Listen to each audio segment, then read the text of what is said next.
How you doing today, man? I'm good. I'm good. I've still been able to call the doctor every day for a face ache because I've been smiling so much. We're all here for it, mate. We're all here for it.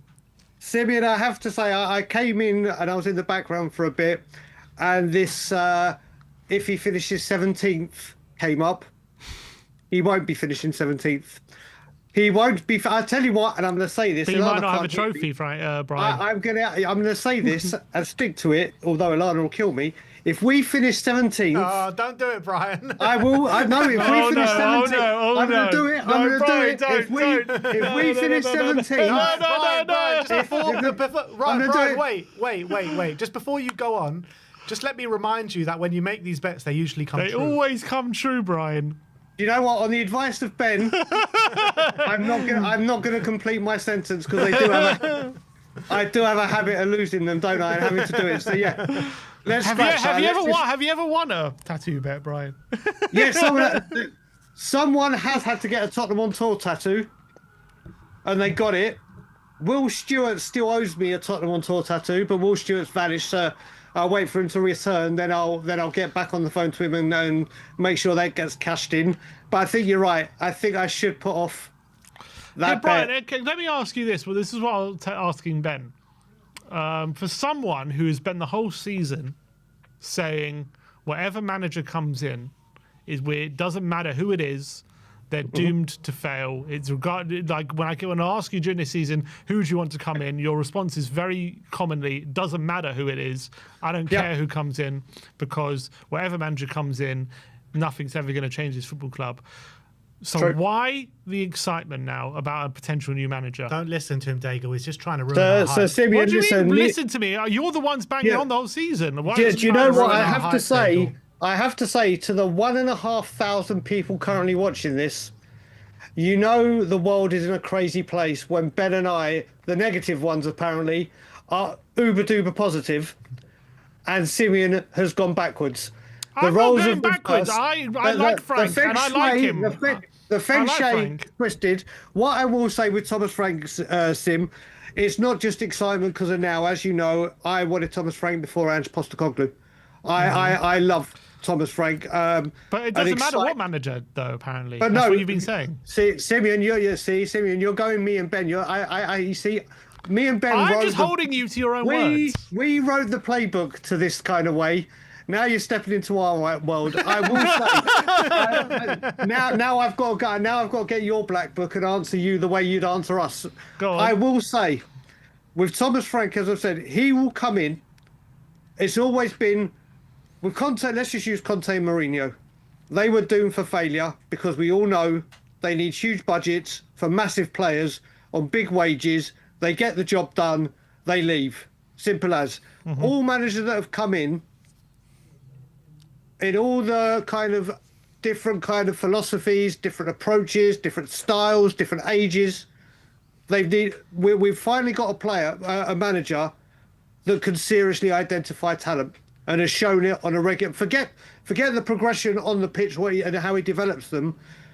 His staff and him find these players and he develops them. Now, obviously at Brentford, he works on a lot smaller budget. It's going to be like a bounty to him. Whatever budget Tottenham Hotspur have will dwarf whatever he had at Brentford, regardless. And wait, but Brian, you're giving me reasons why Frank's going to work at Tottenham. Yep. So you do think he's going to work? Of course I do. So why all the talk the whole season about no manager can ever work? Are you saying Frank is the only one that can work? Yes. Yeah, I'm that. Listen, mate, I have gone full delusion. I have leaped over the rainbow and found the pot of gold. I've done it all. I'm not arguing here saying Frank can't work. I'm just pointing out. You're trying to, Sim. Come on, let's be serious. I've not once said Frank's not going to work. Not once. No, you've actually gone mad at the board, which I haven't right now. But what's going on in this world? The whole season, you've been saying. So why are we now saying? So we're now saying it's not true. You've also said we're going to be in this position in 18 months' time again. What? I don't know that. I'm just That's what you said. Okay, that's the feeling I get because of how we run, but that's not the point. So that means you also feel like that no manager can work under this board. But you're the one saying that you can. Yeah, but you're the one. You're saying it without actually saying it. I'm not. Yeah, you are. I'm Because not. you're saying we'll be here in 18 months' time again. Yeah, because that's what we've always been. All right. So what does that suggest? But I don't know that. I don't know that for sure. I think Frank can work. I think Look, Frank can I work. think you've also got to remember, Simeon, Look, maybe Frank. Look, maybe my point being is, Frank might. My point is that Frank might take a bit of time, and there might be a loss of patience, and that's what I'm worried about. But I think, given time, he'll be fine if the board give him time. Now, board don't a lot of the time they haven't given time, but I think they're kind of forced to in this occasion because of the way they've sacked Ange Postecoglou after winning a trophy. They kind of have to give this manager time now. So I do think they actually will probably give him some time, but obviously, the first season we'll have to wait and see how it goes in the second season. My point being, I like Frank. I think he can. I personally do agree he can do well. I'm not sitting here saying he won't do well. I'm saying that you guys are very excited on right after going through the whole season saying no manager is ever going to do well at this football club. I'm seeing a lot of excitement for a new manager when you spend the whole season saying doesn't matter who comes into this football club and who's the manager, they're never going to do well. But you're also suggesting that no manager will work. I'm not. You are, because you're saying we're going to be here in 18 months' time. But why would we be here in 18 months' time? Look, that's just my frustration talking. I think what we need to bring into this as well. I don't think that's necessarily true. It depends on how he does. But my point being is the whole season you've been saying this. Sim, well, I think we're all overlooking one thing here, which is a major. This is the first time with the brand new CEO. This is a brand new era without Donna Cullen. This is a brand new era where, at the moment, there is massive talk or non-stop talk about a possible takeover or small minor investment. There are things changing at Tottenham. Now, obviously, going into this season and how the club act is all going to be new to us. Is Vinay and whoever else come in, and Paratici, who's back and will hopefully have a heavy influence on transfers, will they, if we get off to a mediocre to bad to mediocre start, will they revert to type? Will they say, right, listen, don't worry, you're our guy, we'll carry... Everything is new going into this season, but we wanted... The main key elements is, you look at this, we wanted a manager, and I'm not just speaking for me, a wide range, that wanted a coach that will be on the training pitch and coach these players and be very, very heavily involved in that. This is what he does. We wanted a manager that could tactically change his systems, styles of play, and also change for certain opponents. Well, that's Thomas Frank. We wanted a manager, the club have wanted a manager always to be able to find young talent and bring them up. And I think if any manager in the league, apart from Brighton, as you mentioned, deserve, when they buy players and no one's heard of them, has developed them and shown how good they are, that's Thomas Frank. So key elements that we need or wanted, both fans, clubs, and I don't mean all fans, because some fans were obviously heavily wanting Ange to stay, and I get that. Like I said, I get that. Ben and I both changed once we won the trophy and said, you know what, if he's here, he's here. But the key elements, what a lot of fans wanted to change on the pitch, is exactly what Thomas Frank does. Okay. So you think it can be a actual change? Yeah, I think, like you said, you've watched a lot of things, Sim. I know you have, and I'm sure a lot of people in the chat have watched them as well. When you actually listen to the man, and don't take out he's at Brighton, what's he won, and all the kind of things go Ange. But if you actually listen to the man and research on him, he's just a guy you want to listen to, that is very, very close with his staff, as Ange was, and is a fascinating listen to. And the more and more you listen to him, you're like, do you know what? I can see this now. I've seen a lot of people that have actually taken the time to go and watch videos of him and listen to him, have been like, oh, do you know what? Maybe I overlooked, just by the style of what Brentford had done as a team, and actually spent time listening to the man. And I think a lot of people will do that when we finally get the announcement and he's done his first interview and fans get to listen to it. I think that is going to win a lot of people over. Agreed. How positive is it, Brian, about the coaching stuff? We're hearing about 5 or 6 coming over. With Yeah, him I mean, from Brentford. I sent you something just before. I don't know if you guys saw it. Yeah. He's apparently his fitness head fitness guy's coming as well, and I can't remember who the other guy was. But yeah, it seems like there's more and more people coming, isn't it? And the fitness one is key, isn't it? Yeah, I mean, I hope so. You know, Sim said before a couple of years ago they did have quite a big injury crisis. I'm not, you know, how sure it was down to the fitness coach or not, but the one key one that's missing is just the set piece coach. Yeah, that's the one that we're looking at. Do you know what? Maybe Spurs do that outhouse. Maybe they don't bring one, but as you've been saying before, both of you, it's a big part of his game, isn't it? Both defensively and attackingly, it's a big part. They're very, very effective in these areas and set pieces. So you'd hope that they're able to bring him along. But the good thing was that tweet you shared with me, Simeon. Justin said a few years ago when he saw Dane Scarlett and Alfie Devine coming onto the pitch, he's known these youngsters for a good little while, and obviously I've never loved an assistant manager more. Like you needed another reason to get even more excited. Exactly. Big up the assistant manager. Big up Justin. Mate, listen, I am just absolutely delighted. I just want the appointment. I really do think he's going to win people over very, very quickly. Let's see who comes in on the transfer window. Let's see what activity. I think Simeon as well, like we were just saying before about Vinay and is there change at the club to make Frank successful. I think a big telling point is how we attack this window, isn't it? Mm-hmm. Yeah, I mean it is. What? I mean, Eze. I think Eze's got to be like the first point of call, surely. As you both know, I love Eze and Morgan Gibbs-White. If we could get either one, my God, I'll be doing cartwheels and I can't even do cartwheels. I'll learn to do where does Morgan Gibbs-White fit in for you? Well, we were talking about, and I did hear you at the beginning of the show where you were saying, would you sell Kulusevski for Morgan Gibbs-White? Absolutely. For me. Absolutely. You get a good amount of money for Kulu. He's been injured. I think over the last couple of years he's picked up a bit of an injury, isn't it? And he starts on fire, then just kind of peters out through no fault, overplaying, no rotation, whatever it may be. Morgan Gibbs-White, English talent. I think he's an exceptional player. I really, really do. And can cover. It has got more to his game, as in positions where he can play and be effective. So I would personally sell Kulusevski for Morgan Gibbs-White. And we were having this discussion yesterday, weren't we, Ben? I think he can play anywhere in midfield.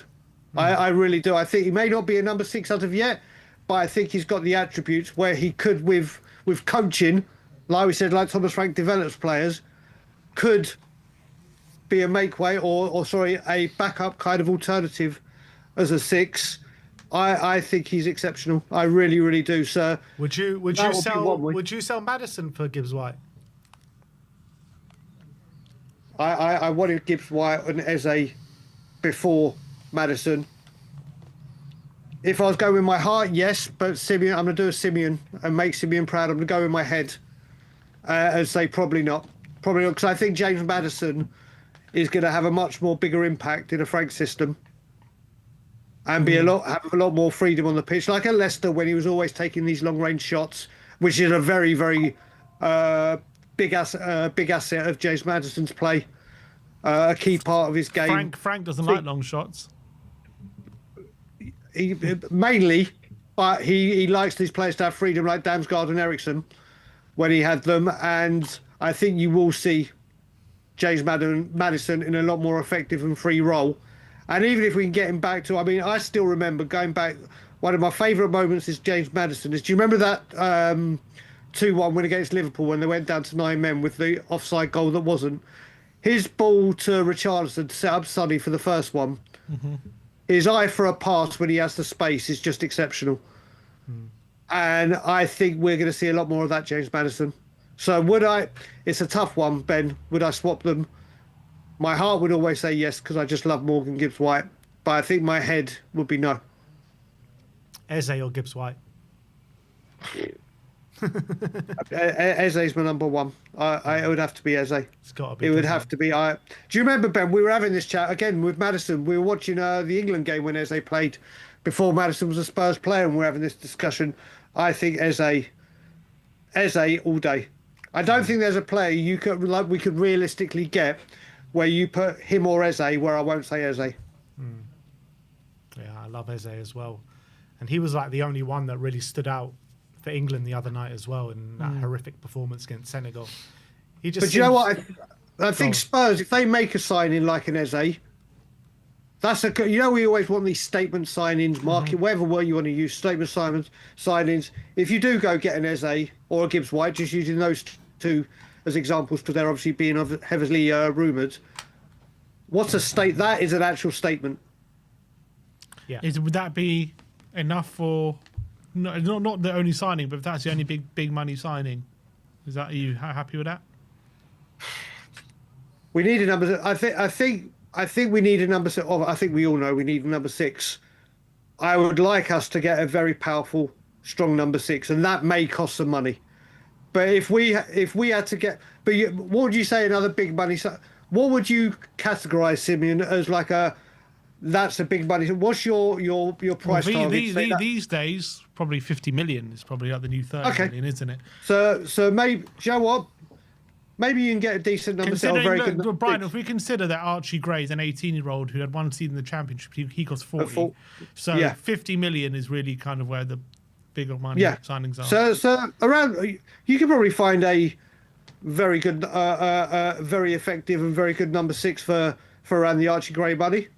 Put it this way: if we just signed Eze and a very, very good number 6, and they're the only 2 incomings, as opposed to these little gifts and the little, I'd be delighted. I'd be like 10 out of 10 window.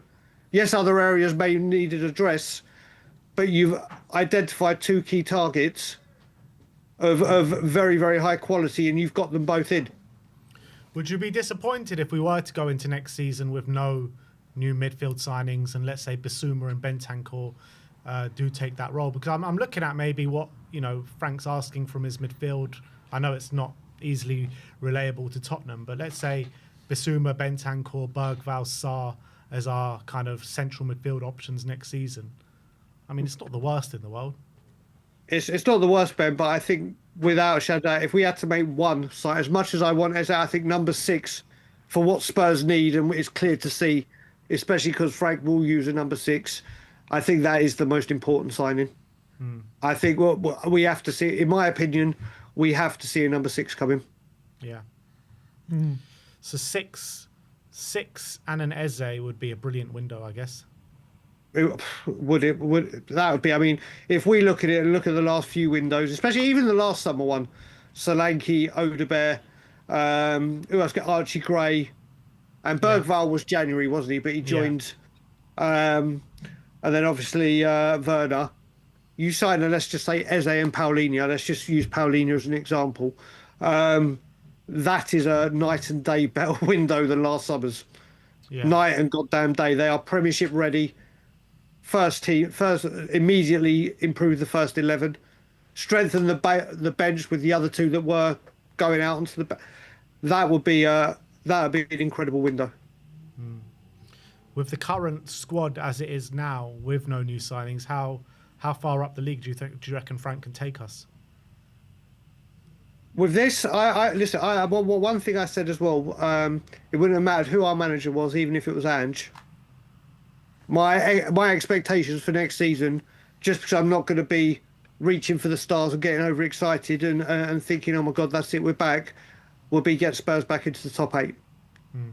That would be because the 6 ahead of us are just. Well, you can see how far they're ahead of us immediately. They will strengthen. Some of them have been strengthening.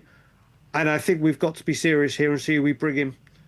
That expectation of 8th and up may change after the window closes. I could change that to 6 and up. But right now, I think we've got to be serious with our Premier League. When people say, I've seen a lot of people go, oh yeah, get ready for mid-table obscurity. 8th is, what would you say, just a little bit higher than mid-table or mid-table towards top end. And I don't know what people expect with the other teams around competing for the top spaces. I've been liking it, guys. I don't know if you agree with me or the people in the chat. When Martin Yol came in, Martin Yol laid the foundations, and we kept building and building and building and building. And now we've kind of gone all the way back down through no fault, through managers, through the neglect by the owners.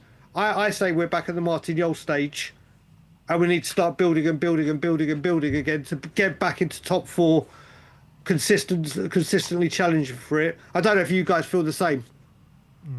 I mean, it's hard not to. I mean, I think our squad is in a better place than it was then. However, the other teams are probably stronger as well. So, yeah, I mean, we do need to establish ourselves back in, because how many times have we actually finished top four in the last 5 years? Once. That's it. Once, yeah. I remember when Poch came and we were challenging, we were trying to knock one of the top four out of the top four. It wasn't. There's 6 of them now challenging for those 4 spots. It's a complete, even from the Poch days, it's a completely different race to try and get into that top 4 space. So it's a big 8 now, isn't it? Getting that way. I mean, do we reckon Forest? We don't know what's going to happen with Nuno. Can they continue this? I don't Will think Europe so. have them? don't think so. Will they go big in the transfer market? Who knows? But we know the 6 above them will do. Yeah, I do think Forest have a drop-off next season. I just see it being a big 6 with Villa and Newcastle making a big 8 now. Yeah, you could look at it that way. And Man United are going to improve next season big time as well. They've got a good manager there. They're bringing good players as well. Yeah, with a big pre-season, it's the thing. We saw him in January, and it was hard for him to implement everything. Obviously, there was chaos there. But when he gets a pre-season behind him, a full pre-season where he gets to run his training drills and do everything, I think they will be a lot more. They'll be a lot tougher, and especially with the way they're moving in the market. Yeah, exactly. So, I mean, look, next season is going to be incredibly difficult, but with good coaching around us, I actually believe we can finish in the top 6 next season. I really, really hope so. And like I said, everyone will become a Frankaholic. Everyone will convert to my faith of Frankish. We'll all study Frankism together. And then we'll all be happy. Yeah. Hopefully. That's the dream. I mean, I think at the moment, if all Spurs fans around the world agree with each other, we all die. That's it. If we all agree, that's it. There's got to be an argument somewhere. But listen, every season we go into this and we're like, oh my God, it's going to be different this summer or different this manager or There has been changes at board level. There has been changes at, obviously, manager. And I will say, well done to Tottenham. And if Levy's been heavily involved as well as Vinay, well done. They've moved very quickly to get Thomas Frank. Yes, the hold up on coaching. They paid the release fee where there's normally a haggle and a whatever. And we've seen with other managers that there's been a problem bringing a certain amount of coaching staff. Well, as more and more develops, it looks like we are taking a very, very large section of their coaching staff. Now, could that be Vinay's input? Because it's never happened before? Could it be the serious pressure mounting, or maybe new investors are on the way and this is what they've been instructed? But Spurs, even approaching the manager, are acting differently. Forget where you want to go. Oh yeah, because he's cheap and he'll buy cheap. Spurs are acting very, very differently to how they have done previously. Yeah. And that's something to cling on to for hope that maybe this time. If even Brian is saying maybe this time, then maybe it is this time. My stance on the man at the top will never ever waver. Until the day he's gone, public enemy number 1. Once you've gone, I wish you every bit of success in your life. But whilst he is currently here, am I thinking currently there is change out of foot at Tottenham Hotspur in the way we're acting, the way we've got this manager sorted? And let's be honest, we've sorted it quickly. I think it's only been Mourinho and Redknapp that we've done like that. All the others have taken time, or there's been negotiation over coaching staff or release fees or whatever it may be. There's things changing at Tottenham. Yeah. And now things are going to change on the pitch, which is the most important thing.